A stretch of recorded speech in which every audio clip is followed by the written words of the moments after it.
একাদশ শ্রেণীর ছাত্রছাত্রীরা, তোমরা তোমাদের ইতিহাসের ইউনিট 3 থেকে প্রথম সেমিস্টারের জন্য এই কোশ্চেনগুলো অবশ্যই দেখে নাও। গ্রীসের দেবতা কারা ছিলেন?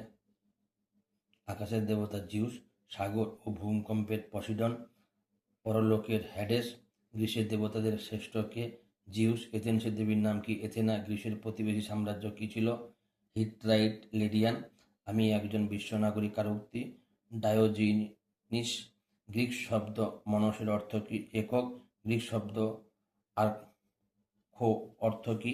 শাসন। মোনার্চি শব্দটি কোন কোন শব্দ থেকে এসেছে? মোনাস আর আরখো। মোনার্চি শব্দের বাংলা প্রতিশব্দ কি? রাজতন্ত্র। সংস্কৃত জনশব্দের অর্থ কি? উপজাতি। ল্যান্ডম্যানের মতে জনপদ কি? নির্দিষ্ট কোনো উপজাতি গোষ্ঠীর নির্দিষ্ট কোনো বসতি হলো জনপদ। মনুস্মৃতিতে জনপদ বলতে কাকে বোঝায়? রাষ্ট্রকে। অর্থশাস্ত্রে জনপদ বলতে কাকে বোঝায়? নির্দিষ্ট ভূখণ্ড এবং জনসমষ্টিকে। আর্যরা কবে ভারতে প্রবেশ করে? আনুমানিক খ্রিস্টপূর্ব 1500 অব্দে।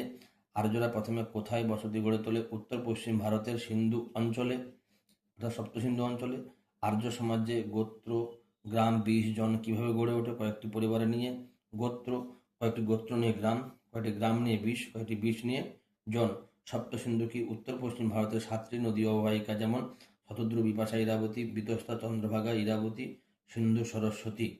ভিডিও যদি ভালো লাগে অবশ্যই লাইক, কমেন্ট, শেয়ার করবে এবং চ্যানেলটিকে সাবস্ক্রাইব করে অবশ্যই আমার পাশে থাকবে।